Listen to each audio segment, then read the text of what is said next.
And for our community, here Astoria is a middle income, lower income community.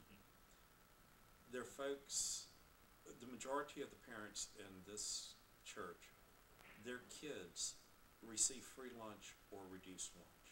They can't afford it. So they know oppression. They're also, in the 40 members, we are from 7 different nationalities. So there's no one majority. It just happens that their minister is a white Southern male who can't see. And we laugh about this side of things, that I speak like with an accent just like all of them do. And so what we've adopted is this church is open to all God's children and affirming of all life situations. Because we've come to realize the role of the church is to build that community, to support each other, to help each other grow. And if you will, to build the kingdom of God here on earth. Which is why it was started by bankers. Exactly. Yes. We're back to this. Exactly. And this is where I think for the social entrepreneurship, what I'm trying to do is blend my management training with my theological training. And the two go hand in hand. When you look at the Bible understood that if you oppress the poorest and the neediest, then you're going to have revolution. You're going to have injustice. You're going to focus on the wrong things. Because you will build a police state that keeps them down. And religion becomes an instrument of the state to teach them to remain in their place. So if you follow that within the business world, if you have a CEO who is making 1,000 times more than an entry-level employee, that entry-level employee is never going to be happy. Because they look and say, why does that person have so much more than me? So if we're able to begin to model for folks the idea of you have talents, you have abilities, you can become what God created you to be. That's good for businesses. Another one of the social entrepreneur sides of me is I'm working to start a consulting business with a friend of mine who's deaf. And we will be working with for-profit organizations to help them become more Americans with Disability Act compliant. Because one of the biggest issues facing companies today is employee retention. If you don't teach people that they're respected, they're going to leave. They'll take the first thing out.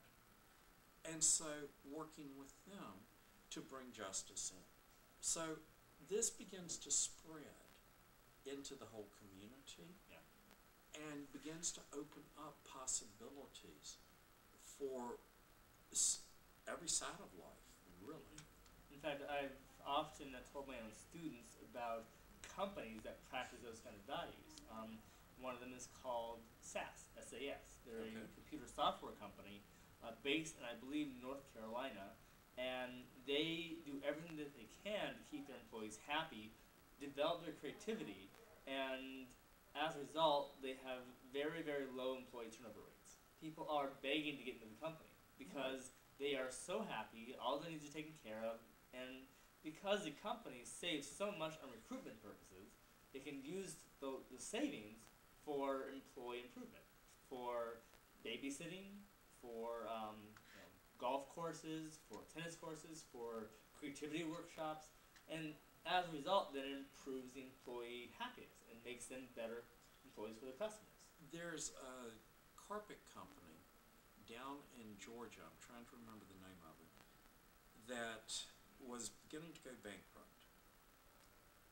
They went out, and this was back in the late 60s, early 70s. There were immigrants who came in from Laos. And they hired these folks, and they couldn't speak English.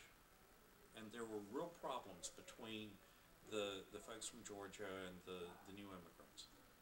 And then by accident, they hooked up with the the state organization that provided work experience for people with retardation. And they brought them in. They found out that the folks with retardation were their best employees. And they bridged the gap between the Laotians and the others who had been there from Georgia. The reason the folks with retardation were so ideal is so much of the carpet work was repetitive. Yeah. So they could do the and to them it was a challenge. Yeah. And they felt good about doing it. It was an act of creation itself. It was an act of creation. That company now is one of the larger suppliers. In fact, if you have a putting green, that company is the one who made it. And it came by accident. Yeah. They, almost their entire workforce now is made up with people with retardation. But they're full-time employees.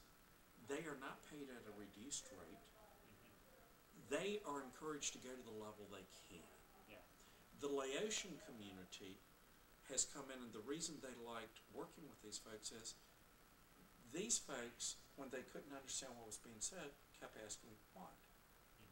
And so they would learn the English. And they didn't feel like they were dumb. These folks felt like they were doing a good job. And the long-term employees began to look at the togetherness. Yeah. And this became a model that is now being used because there's your social value. Yeah. And in fact, that's what I believe the research has shown with regard to the kind of ideal business model. Because, I mean, when you think about it, you have three types of capital that coincide in the business. You have the intellectual capital, that's your product or service. You have the financial capital, that's your investment in your bottom line. And you have the social capital, your friends, your community. And when you combine them all in a business, people want to go there. They feel like they're in a family. They feel like they have their best friends in this business. They learn from each other and they grow. And that's what helps a business to become not just big but profitable simultaneously. And that sounds like church to me. Exactly.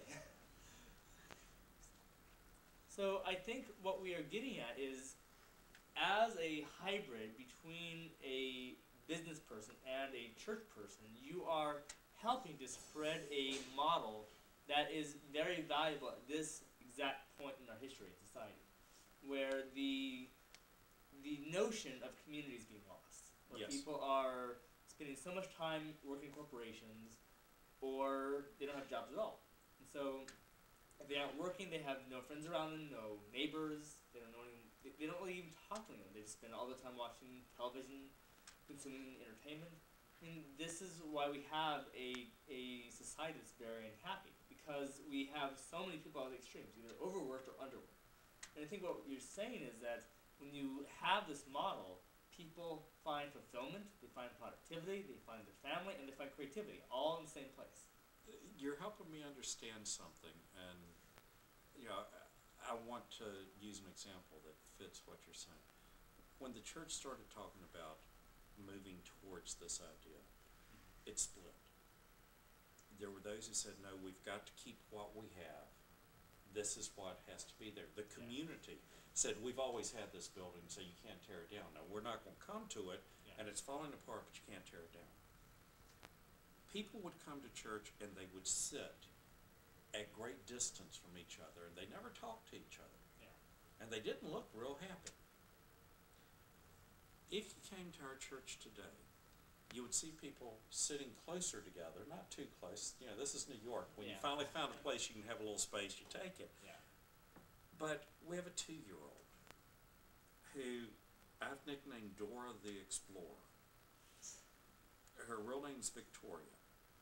Victoria just wanders around that sanctuary, but in particular, she goes and sits on the music director's lap. And everyone keeps an eye on her. And it's family. The kids play together, encourage each other together.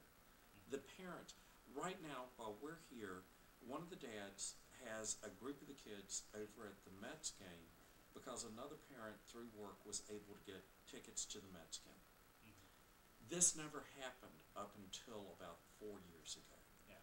We come together for birthday parties. You've been to some of the birthday Yes. parties.